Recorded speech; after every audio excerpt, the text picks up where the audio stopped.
जब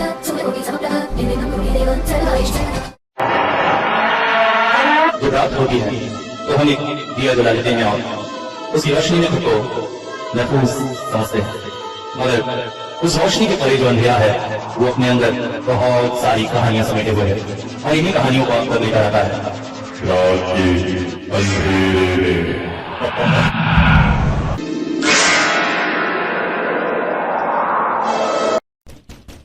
दरवाजे पर तेज दस्तक हुई। अचानक डॉक्टर साहब की नींद खुल गई। ओफ, इस ग्रामीण अंचल में पोस्टिंग क्या ली है, जान जैसे आफत में आ गई है। अरे ये मूर्ख ग्रामीण ये भी नहीं समझते कि आदमी का दिन भर थक जाता है, थोड़ा आराम करने दे। नहीं, रात बेरात कभी भी पहुंच जाते हैं और बस दरवाज़ा खटखटाना शुरू। नहीं नहीं, आज तो किसी हद से भी वो बिस्तर से नहीं निकलेंगे। आज ठंड भी बहुत है, रज़ाई में एक बार घुस के जो गर्मी मिली है, अब बाहर निकल पाना संभव नहीं। कान पर रज़ाई उड़कर वो लेट गए। हाँ, ठकठकाए, थोड़ा देर ठकठका कर खुद ही चला जाएगा सोचकर करवट लेकर वो लेटे ही थे, मगर दरवाजे की ठकठकाहट किसी भी तरह से बंद नहीं हो रही थी। जब काफ़ी देर तक बंद नहीं हुई तो ओह, ये तो अच्छा ना छोड़ बंदा है भाई, कितना बेशरम है। देख रहा दरवाज़ा नहीं खुल रहा है, तब से खटखटा जा रहा है। आखिर थक हार कर डॉक्टर को रजाई से निकलना ही पड़ा। स्लीपिंग गाउन पहनकर वो बाहर वाले कमरे में आए। घर कहने को उनके पास ये 2 ही कमरे थे। बाहर वाला कमरा उनकी डिस्पेंसरी, अंदर वाला कमरा लिविंग रूम कम बेडरूम कम रसोई, सब कुछ। न जाने किस बुरे क्षण में गांव के लोगों की सेवा करने का भूत उनके दिमाग में चढ़ा। आज अगर शहर में होते तो किसी बड़े हॉस्पिटल में या फिर अपने ही किसी हॉस्पिटल में काम कर रहे होते, बड़ा बंगला कार होता, मगर सरकारी नौकरी के अलावा यहाँ कुछ भी नहीं था। गांव वाले उनको जैसे जरखरीब गुलाम समझते थे। रोग ठीक कराने के लिए ऐसे पहुंच जाते कि क्या कहें। दरवाज़ा खोलकर डॉक्टर चौंके। नहीं, ये तो कोई ग्रामीण नहीं बल्कि एक शहरी नवयुवक था। डॉक्टर को देखते ही साथ बोला, डॉक्टर साहब मेरी मदद कीजिए, मेरी जान को बहुत खतरा है। जान को खतरा? अरे डॉक्टर के पास बीमारी का इलाज होता है, जान के खतरे का इलाज तो पुलिस के पास होता है।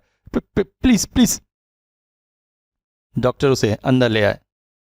वो पास ही की कुर्सी में निढाल होकर बैठ गया। हुआ क्या है, आप कुछ बताएंगे? मैं क्या कहूँ डॉक्टर? आदमी बेहद परेशान और घबराया हुआ था। डॉक्टर ने एक गिलास पानी उसे दे दिया और थोड़ा देर आराम करने दिया। थोड़ा आराम करेगा तो थोड़ा सामान्य हो जाएगा। वैसे भी जल्दबाजी क्या है, पूरी रात पड़ी है, आराम से सुनकर क्या हुआ है उसका इलाज किया जाएगा। आदमी पानी पीकर कुछ देर तक निढाल सा रहा, फिर डॉक्टर के अनुमान अनुसार थोड़ा सा सामान्य हुआ। तब बोल पड़ा, डॉक्टर साहब मैं समझ नहीं पा रहा हूँ, आप सब कैसे कहूँ, मुझे लगता है मैं पागल हो जाऊंगा। नहीं, ये सब आप सुनकर मुझे पागल समझेंगे। देखो भाई, मैं एक साधारण जनरल प्रैक्टिशनर हूँ, ये मानसिक रोगियों की मुझे देखना नहीं आता है। अगर ऐसी बात है तो आप शहर के किसी बड़े डॉक्टर को दिखाइए। नहीं सर, आपको मेरी मदद करनी होगी। तो ठीक है, थोड़ा शांत होइए और अच्छे से खुलकर बताइए हुआ क्या। जी, मैं कोई पागल नहीं हूँ सर, मैं एक फोटोग्राफर हूँ। आसपास घूमकर यहाँ की फोटोग्राफी करना यही मेरा काम है। जंगल, पहाड़, नदियाँ, वहाँ के अनोखे दृश्य, ये सब मैं कैप्चर करता हूँ और अच्छे दामों पर बेच देता हूँ। अच्छी खासी चल रही थी जिंदगी। मैं कभी डरता नहीं था। रातों को भी अपनी गाड़ी में, मेरी बुलेट है, उसमें निकल जाता कहीं भी। जंगलों में रात रात का सफ़र किया है, मगर मगर कल रात को अचानक पता नहीं क्या हुआ, गाड़ी तेज रफ्तार से चली जा रही थी। ठंड ठंड तो जैसी पड़ी आप जानते ही हैं। जल्द से जल्द गाड़ी को किसी आस्थाने पर पहुंचाना था जहां मुझे सर छुपाने की जगह मिल सके। सुनसान वीरान जंगल में गाड़ी दौड़ती चली जा रही थी कि अचानक वो हुआ जो 5 साल में नहीं हुआ था। मेरी गाड़ी अचानक अजीब सी आवाज करती हुई रुक गई। मैं हमेशा गाड़ी को रफ एंड टफ रखता हूं, कभी ऐसी प्रॉब्लम नहीं हुई, मगर उस सुनसान वीरान से इलाके में गाड़ी बंद हो गई। पता चला पेट्रोल खत्म हो गया था। साथ में जेरिकन में पेट्रोल भी लेकर चलता हूं, मगर मगर जैसे जैसे किस्मत मुझ पर कुछ ज़्यादा ही मेहरबान थी। जेरिकन में थोड़ा सा ही पेट्रोल था। लगता है रास्ते में गाड़ी और जेरिकन दोनों में पेट्रोल भराना भूल गया था। खैर, जितना पेट्रोल था डालकर गाड़ी को किसी भी तरह से किसी आस्थाने तक पहुंचाने का प्रयास किया, मगर गाड़ी ने ज़्यादा दूर साथ नहीं दिया। फिर से एक वीरान सी जगह में गाड़ी रुक गई। मैंने जैसे कहा, मैं डरपोक नहीं हूँ, मगर मगर मुझे पता नहीं क्यों ऐसा लग रहा था जैसे जैसे उस जगह मेरा रुकना सही नहीं है। कुछ कुछ है जो मुझे लगातार देखे जा रहा है, मेरे चारों ओर घूम रहा है। एक अजीब सा लिजासा स्पर्श महसूस हुआ। कोई शक्ति, कोई ताकत मुझे कहीं किसी खास जगह ले जाने की कोशिश कर रही। कुछ देर बाद अपने डर को संभाल कर मैं गाड़ी को धकेलता हुआ आगे बढ़ चला। आगे एक मोड़ था। मोड़ से मुड़ते ही कुछ दूरी पर वो दिखाई दिया जिसकी मुझे कल्पना भी नहीं थी। सुनसान वीरान से इलाके में एक कॉटेज। मैं मन में प्रसन्न भी हुआ और थोड़ा सा आश्चर्यचकित भी हुआ। गाड़ी को ढकेल कर वहां तक ले गया तो पाया वो एक गेस्ट हाउस या सराय सा था। बाहर एक बोर्ड लगा था, मगर घिस चुका था, इसलिए नाम पढ़ना मुश्किल था। जेब से माचिस की तीली निकालकर पढ़ने का प्रयास किया। नहीं, नाम पढ़ा नहीं जा सक रहा था, मगर गेस्ट हाउस जरूर था। जाकर दरवाजे पर दस्तक दी। समझ में आ रहा था पूरा घर अंधेरे में भरा था। क्या पता अंदर के लोग सो चुके हों और मैं उन्हें परेशान कर रहा हूं। मगर इस कड़कड़ाती ठंड में ही तो परेशान किया जाता है, वरना मुझे जरूरत क्या थी। मुसीबत में पड़कर ही तो मैं यहाँ आया हूं। मन में यही विचार आया। मगर घर जिस तरह से अंधेरे से डूबा हुआ था, एक पल को तो ये लगा क्या पता वहां कोई रहता भी है या नहीं। अचानक अंदर के कांच से रोशनी की एक रेखा दिखाई दी और अगले ही पल बुझ भी गई। अरे, कहीं ये लोग ये सोचकर कि उनका भ्रम है फिर से तो नहीं सो गए। मैं दूसरी बार दरवाजा खटखटाने जा ही रहा था कि अचानक पुराना दरवाजा आवाज करते हुए खुल गया और मेरे सामने जो आकृति उभरी उसने एक पल मुझे सोच में डाल दिया कि यहाँ आकर मैंने सही किया या नहीं। एक आदमी नाइट गाउन पहने, सिर पर नाइट कैप थी, मगर कैप के अंदर से बालों के अंश भी न दिखते थे। चेहरा जैसे जैसे नरकंकाल हो। और सबसे आश्चर्यजनक बात, उसकी आंखें नहीं थी। उसके दो हाथ हवा में ऐसे लहरा रहे थे जैसे जैसे कोई कीड़ा हो। कौन सा कीड़ा मुझे याद नहीं आ रहा था, मगर बिल्कुल उसी कीड़े की सी रचना थी। उसे देखकर मैं एक पल को डर गया। तभी उसके पीछे से एक स्त्री प्रकट हुई, हाथों में मोमबत्ती लिए। इस ठंड में भी उसके शरीर में एक पतली शिफॉन की साड़ी थी। मोमबत्ती की रोशनी में उसके अंग प्रत्यंग साड़ी से जैसे बाहर झांक रहे थे। आश्चर्य, उसे ठंड नहीं लग रही है क्या? एक पल को मैं उसे देखकर ठिठक कर उसे ही देखता रह गया। तभी अचानक मेरे चेहरे पर तो हाथ लिजलिजा उठे। कौन है?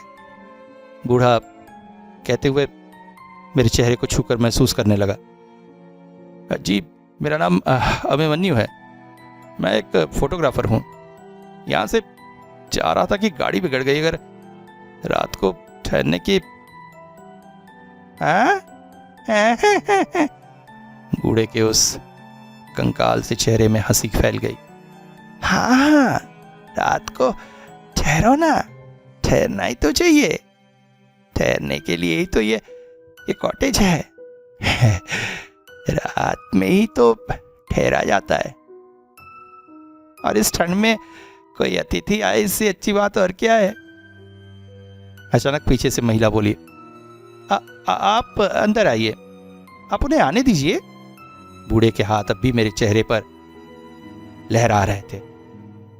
अचानक वो किनारे हट गया। मैं उस महिला के पास पहुंचा। आइए।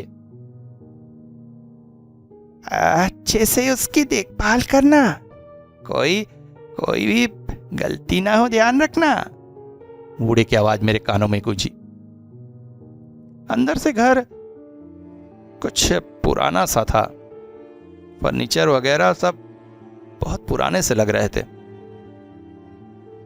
अंदर एक बड़ा सा बरामदा जैसा था, और उसके बाद सीढ़ियां थी। हम सीढ़ियों पर कड़कड़ाती हुई आवाज करते ऊपर चढ़ गए।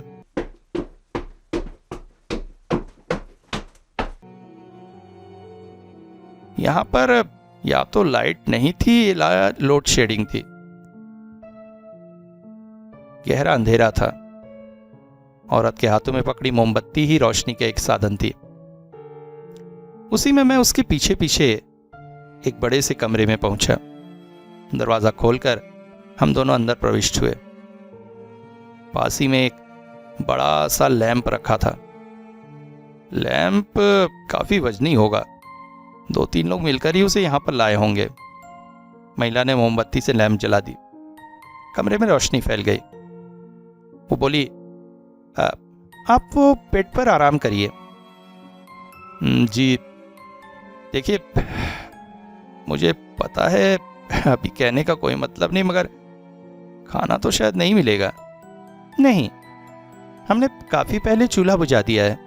आपको थोड़ी तकलीफ करनी पड़ेगी आज की रात। सुबह तक थोड़ा सहन कर लीजिए।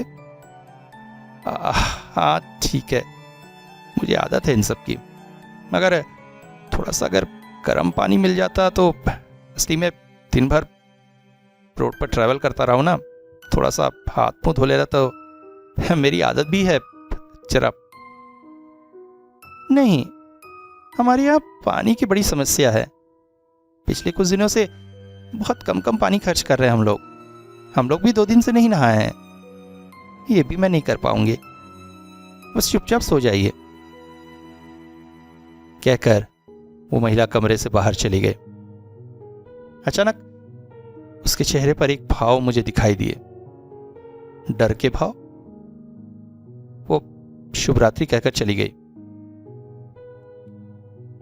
मैंने कमरे का दरवाजा बंद किया और बेड पर आकर लेट गया। ये भी पुराने स्टाइल का बड़ा सा बेड था, मगर गद्देदार। पर रह रहकर मुझे गर्म पानी की बड़ी ललक उठ रही थी। हाथ पांव धोए बिना नींद भी तो नहीं आएगी। अब मैं लेटे लेटे अच्छे से कमरे को देखने लगा। कमरा काफी बड़ा था। एक तरफ एक बड़ी सी अलमारी, उसके पास ही एक भारी सा दराज था, ये खाट, आसपास पड़ी कुछ कुर्सियां, और तभी मेरी नजर गई पास के एक बड़े से दरवाजे पर। ये दरवाजा किस लिए है? दूसरे कमरे में जाने का रास्ता?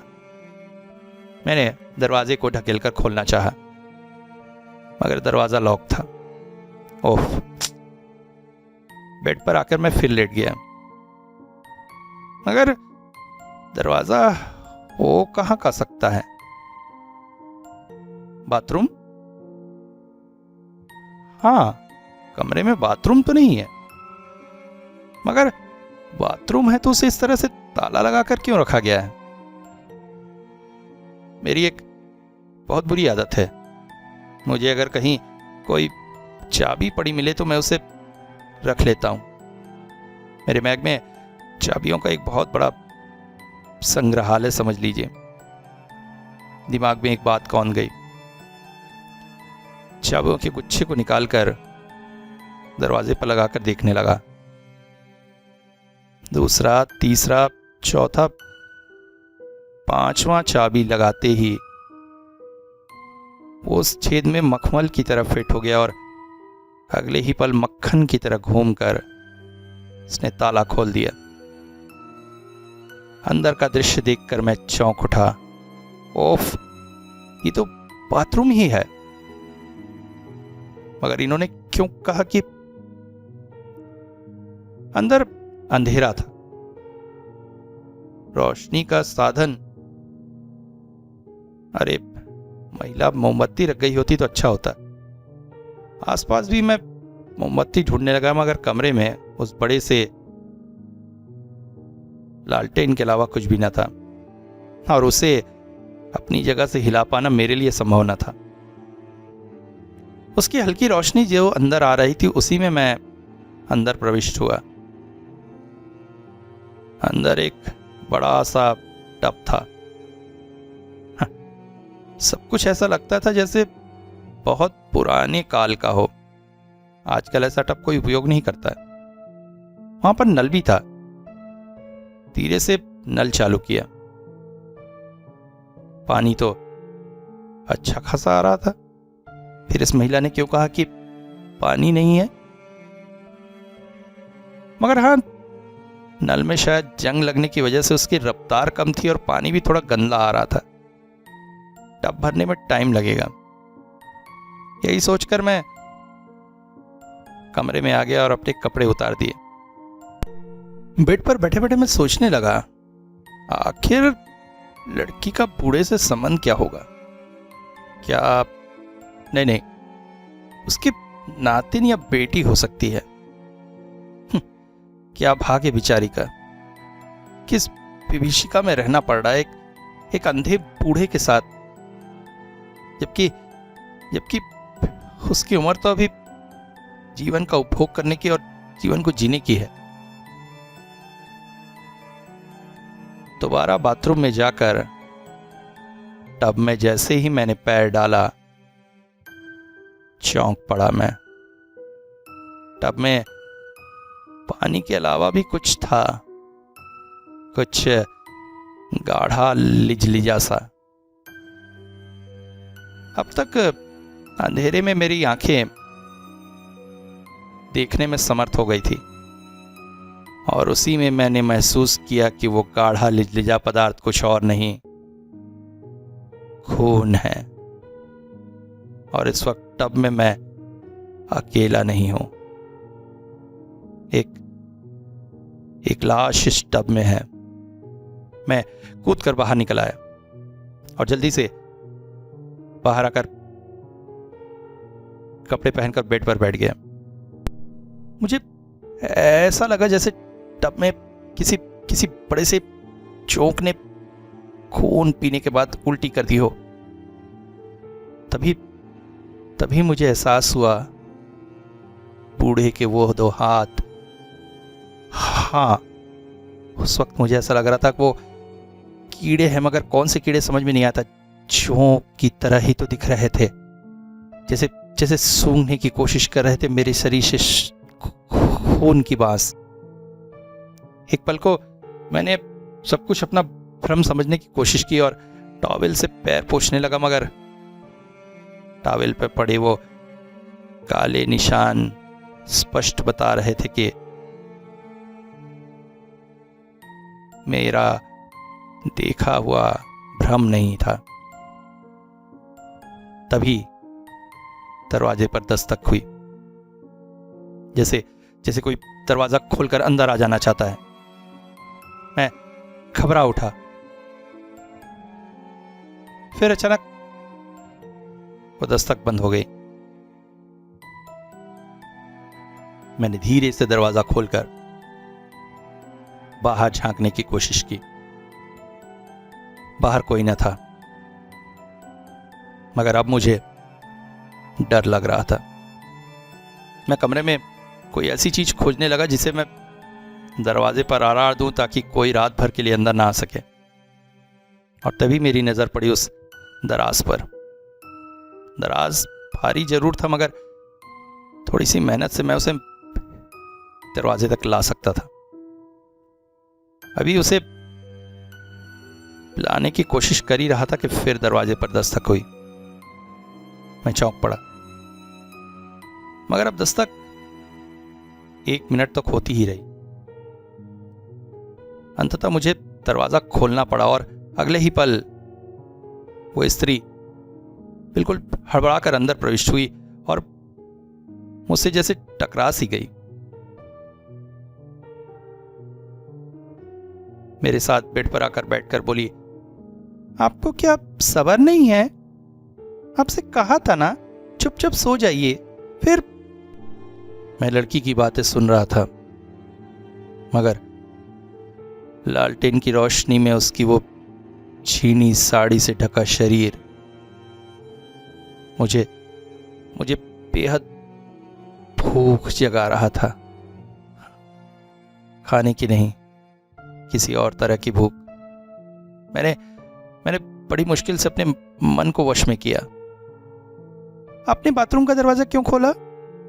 मगर यहां ये सब क्या हो रहा है? अभी आपसे पहले भी कोई... हाँ, मुझे मालूम है, वो बूढ़ा बहुत गुस्सा गया है। आपको बाथरूम का दरवाजा नहीं खोलना था। मगर ये सब क्या है? बाथरूम में लाश है ना? देखिए, बूढ़ा जरा सनकी है। कहां से उसके दिमाग में बात आ गई है कि 3 आदमियों की बलि देगा तो उसकी आंखें वापस आ जाएंगी। कल रात को एक मुसाफिर आया था, वो उसी की लाश है। आप दूसरे हैं और कल कोई और होगा, फिर परसों अमावस्या है। उसे लगता है उसकी आंखें वापस आ जाएंगी। मैं रात भर उसे रोकने की कोशिश करूंगी। आप दरवाजा जरा अच्छे से बंद करके सोइए। मगर आप उसे रोक सकेंगी? वैसे उसे रोकने से अच्छा है मैं आपको रोक लूं, पर खैर मैं उसे रोकती हूं। हाँ, मैं भी उस दराज को दरवाजे में अड़ाने ही वाला था। हाँ, अड़ा लीजिए, कहकर वो चली गई। मैंने भी दरवाजा बंद करके किसी तरह से दराज उसमें लगा दिया। दिल की धड़कनें तेज थी। लग रहा था नींद नहीं आएगी, मगर थकान की वजह से आंखें भारी होने लगी। मन तो कर रहा था किसी तरह से कोई रास्ता मिले और मैं यहां से भाग जाऊं। पास ही एक बड़ी सी खिड़की भी थी, मगर जाली से इस तरह अटी थी कि उन जालियों को तोड़ना मेरे लिए संभव न था। तभी नजर गई खिड़की पर एक बड़ी सी मकड़ी पर, जो जाला बना रही थी। उसे उसका काम करने देकर मैं नींद की आगोश में चला गया। नींद खुली किसी चीज के मेरे चेहरे पर गिरने से। हड़बड़ाकर आंखें खोली तो वही बड़ी सी मकड़ी मेरे चेहरे पर थी। मैं हड़बड़ाकर बिस्तर से हटा और तभी एक अजीब सी बात हुई। खिड़की से एक बहुत बड़ा सा रॉड बिस्तर पर आकर गिरा। अगर मैं समय पर ना हटा होता तो शायद वो मेरे ऊपर ही गिर जाता और मैं नींद में ही ऊपर वाले को प्यारा हो जाता। पर भला हो उस मकड़ी का जिसने मेरी जान बचा ली। तभी मैंने महसूस किया कुछ आवाज आ रही है। आवाज पास के दीवार से आ रही थी, जैसे कोई हाथों से उसे नखोड़ रहा है। फिर मैंने महसूस किया जिसे मैं सख्त दीवार समझ रहा हूं, वो सख्त दीवार नहीं बल्कि एक खोखली दीवार है और आवाज इसके उसी पार से आ रही है। अचानक मुझे किसी खतरे का एहसास हुआ। मैं जल्दी से खुद को छुपा लेना चाहता था और एक ही रास्ता मुझे दिखाई दिया, बाथरूम। मैंने कमरे की लालटेन बुझा दी और बाथरूम के अंदर चला गया। दरवाजा कुछ इस तरह से भिड़ा दिया कि मुझे कमरे में क्या हो रहा है दिखाई दे। तभी पास की दीवार फोड़कर 2 हाथ बाहर आए। बिल्कुल ऐसा लग रहा था जैसे 2 खूंखार जोंक बाहर आ रहे हैं। मैं दिल की धड़कन थामे वहीं खड़ा था। मुझे एहसास था इसके बाद क्या होने वाला है। इसके बाद प्रविष्ट हुआ एक सर, और ये सर उसी अंधे आदमी का था। वो पूरी तरह से मेरे कमरे में था। धीरे धीरे हाथों से टटोलता हुआ मेरे बेड की तरफ बढ़ रहा था। उसके मुंह से भूखे कुत्ते की तरह आवाज आ रही थी। वो धीरे धीरे टटोल कर मेरे बिस्तर को देखने लगा। शायद मेरी लाश खोज रहा था। इस कमरे में मुझे बेड पर सुलाना उसकी योजना के अंतर्गत ही था। लोहे की रॉड कुछ इस तरह व्यवस्थित की गई थी कि सोते हुए मेरे सिर पर गिरती और मैं नींद में ही, वो तो भला हो उस मकड़ी का जो उस रॉड पर घर बना रही थी, और रॉड के खसकने से वो मेरे ऊपर आ गिरी। तभी अचानक बाथरूम में मेरी नजर स्काईलाइट पर पड़ी। हो, यहां से निकलने का रास्ता तो है, मगर उस लड़की ने मुझे क्यों नहीं बताया? अगर वो मुझे बता देती तो मैं, हाँ, इस स्काईलाइट की तरह मैं छत पर जा सकता हूं और वहां से बाहर। जान बचाने की ऊर्जा मेरे अंदर जाग उठी। मगर तभी मुझे एहसास हुआ कि इस षड्यंत्र में वो बूढ़ा अकेला नहीं। लड़की ने कहा था उस बूढ़े को रोकने से अच्छा है कि वो मुझे रोक ले। अगर वो चाहती तो मुझे यहां से बाहर भी भेज सकती थी, मगर नहीं। तभी अचानक बूढ़े के पीछे पीछे कमरे में प्रविष्ट हुई वो लड़की। ओह, तो ये भी इस खेल का हिस्सा है। बाबा, वो यहां नहीं है। तो कहां है? कहां हो सकता है? बाथरूम में, और कहां? कहते कहते वो धीरे धीरे बाथरूम के दरवाजे की तरफ बढ़ने लगी। बाथरूम का दरवाजा खोलकर वो सीधा टब के नीचे जाकर झांकने लगी और मुझे ढूंढने लगी। उसके हाथों में एक मोमबत्ती थी। बूढ़ा बाहर खड़े खड़े पूछ रहा था, मिला क्या? मिला? अचानक लड़की तेज आवाज में बोल पड़ी, मन्नू बाबू, छुपने से कुछ नहीं होगा, आ जाइए। अरे आप कैसे नींद से जाग गए? नहीं तो हमारी बनाई योजना अनुसार अभी तक आप आराम से मौत की नींद सो चुके होते। मगर लगता है आपकी मौत इतनी आसान नहीं है। पर मौत तो होनी ही है, कहाँ जाएंगे? आ जाइए, आ जाइए। मैं सांस रोके धीरे धीरे ऊपर की ओर बढ़ रहा था। तभी अचानक एक जोरदार घूंसे से मैंने स्टारलाइट को तोड़ डाला। कांच की आवाज ने उसकी ध्यान मेरी ओर आकर्षित किया। एक भयानक हंसी हंस पड़ी वो। बचना मुश्किल है मन्नू बाबू। अचानक उसने मोमबत्ती उस बूढ़े के हाथ में पकड़ा दी और धीरे धीरे पाइप से वो मेरी तरफ बढ़ने लगी। तभी मेरी नजर उसके हाथों में गई। उसके हाथों में एक धारदार कुल्हाड़ी थी। उफ, मौत मेरी तरफ बढ़ रही थी, मगर मैं भी मौत से बचना जानता था। मैं जल्दी से स्टारलाइट से बाहर छत की तरफ निकल पड़ा, मगर छत के ऊपर गिरते ही मुझे समझ में आ गया, मुसीबत इतनी छोटी नहीं है।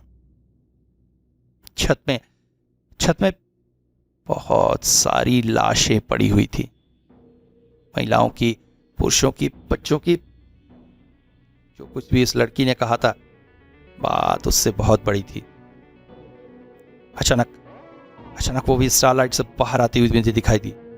मैं किसी तरह से उन लाशों के ऊपर से होता हुआ पास ही दिख रहे एक पेड़ की तरफ दौड़ पड़ा। पेड़ की एक डंगाल छत पर लटकी हुई थी, जिसे पकड़कर मैं पेड़ की तने से बाहर निकल सकता था। मैं तेजी से उस पेड़ की डंगाल में लटक गया और तने की तरफ जाने लगा, मगर किस्मत मेरे साथ नहीं थी। काई जमी पेड़ की डंगाली में मेरा हाथ फिसल गया और मैं लटक गया। वो बोली, हमसे बचना मुश्किल है बाबू। कितनों ने कोशिश की, मगर सबको मौत के घाट उतार कर ही दम लिया मैंने। वो कुल्हाड़ी लेकर मेरी तरफ बढ़ी चली आ रही थी और अचानक उसने एक बार मेरी तरफ किया। ओह! मेरा हाथ डंगाली से छूट गया और मैं सीधा पेड़ के पास से होता हुआ जमीन पर आ गिरा। मुझे इसी बात का डर था, क्योंकि इतनी ऊंचाई से गिरकर मेरा हाथ पांव टूट सकता था और फिर मैं और मुसीबत में होता। मगर किस्मत से मैं किसी तरह से उठ खड़ा हुआ और वहां से भागते भागते मैंने देखा पूरा घर आग के शोलों में डूब चुका था और मैं यहां आ गया।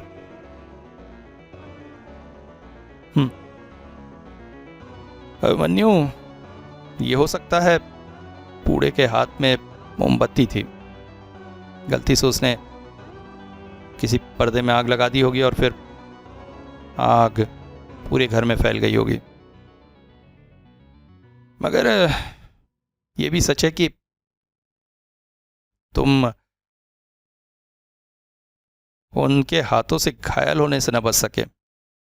लाओ, तुम्हारा हाथ जेब से निकालो, ड्रेसिंग करनी है उसकी।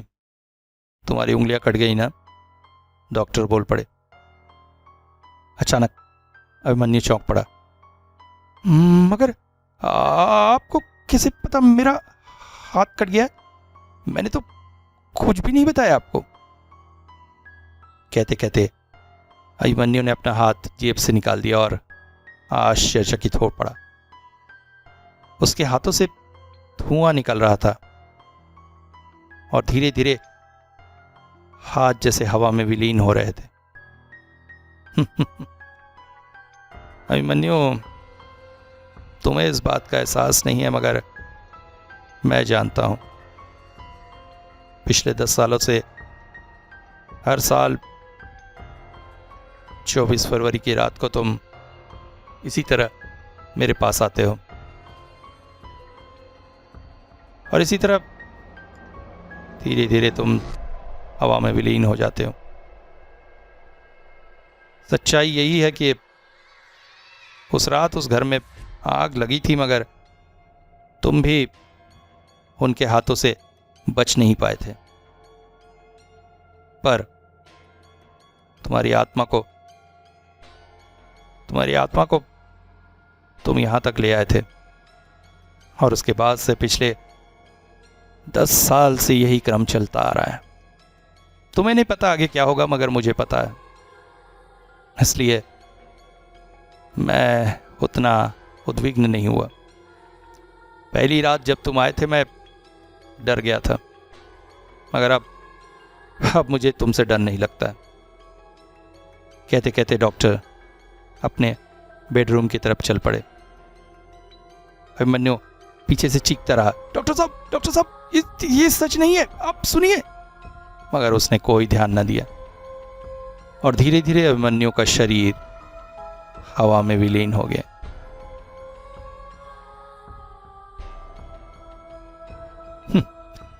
कहानी में एक बात सोचने वाली है। जब पहली बार अभिमन्यु डॉक्टर के पास आया होगा तो डॉक्टर डरे होंगे या गुस्सा हुए होंगे। अरे भाई, पेशेंट आपके पास आता है, आप उसका पूरी तरह से परीक्षण करते हैं, सभी तरह के टेस्ट करते हैं और ड्रेसिंग भी करते हैं, मगर जैसे ही फीस देने की बारी आती है वो हवा में विलीन हो जाता है।